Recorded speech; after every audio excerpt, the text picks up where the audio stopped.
और बच्चों को लायक बनाओ, खूब लायक बनाओ, पर बच्चों को इतना लायक भी मत बना देना कि एक दिन को माँ बाप को नालायक समझने लगे। लायक बनाओ, पढ़ाओ, खूब शिक्षा दीजिए। और जिस दिन बेटा कहने लगे पापा तुम्हें कुछ नहीं आता, मम्मी चुप बैठी रहो, पापा तुम बड़बड़ मत करो, चुप बैठे रहो, समझ लेना तुम्हारी शिक्षा किसी काम की नहीं है। तुमने शिक्षा तो दी पर शिक्षा के साथ में संस्कार देना भूल गए थे।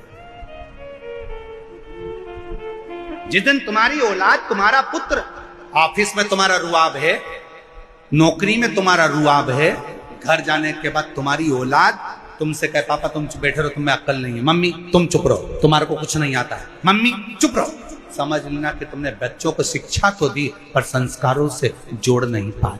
तुम बच्चों को लायक तो बना दिए पर उसने तुमको नालायक समझ लिया। इसलिए याद रखना, अपने बुढ़ापे को सुधारने के लिए अपनी औलादों के सामने तुम्हारी पत्नी भले 8वीं फेल है पर बच्चों से हमेशा कहना कि तेरी माँ के बराबर कोई दुनिया में समझदार नहीं है, और अपने बच्चों के सामने कहना कि तेरे बाप के जैसा दुनिया में कोई समझदार नहीं है। अपने औलाद के सामने अपनी पत्नी का सम्मान करो, अपनी औलाद के सामने अपने पति का सम्मान करो। अगर आज पत्नी अपने पति को बच्चों के सामने कहेगी तेरे बाप में तो अकल ही नहीं है, तेरे बाप में तो अकल नहीं है, तो बच्चा भी वही सीखेगा। और बाप बोलेगा तेरी माँ में तो अकल नहीं है, तेरी माँ में तो अकल नहीं है, तो बच्चा भी वही सीखेगा।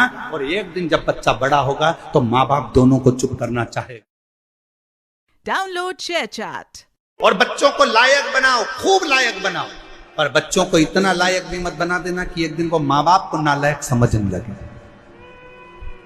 लायक बनाओ, पढ़ाओ, खूब शिक्षा दीजिए।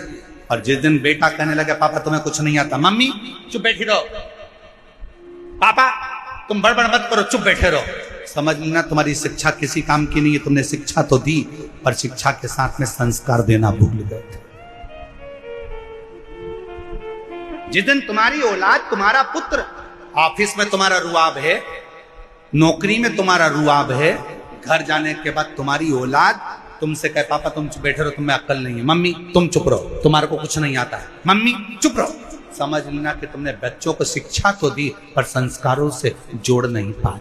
तुम बच्चों को लायक तो बना दिए पर उसने तुमको नालायक समझ लिया। इसलिए याद रखना, अपने बुढ़ापे को सुधारने के लिए अपनी औलादों के सामने तुम्हारी पत्नी भले 8वीं फेल है पर बच्चों से हमेशा कहना कि तेरी माँ के बराबर कोई दुनिया में समझदार नहीं है, और अपने बच्चों के सामने कहना कि तेरे बाप के जैसा दुनिया में कोई समझदार नहीं है। अपने औलाद के सामने अपनी पत्नी का सम्मान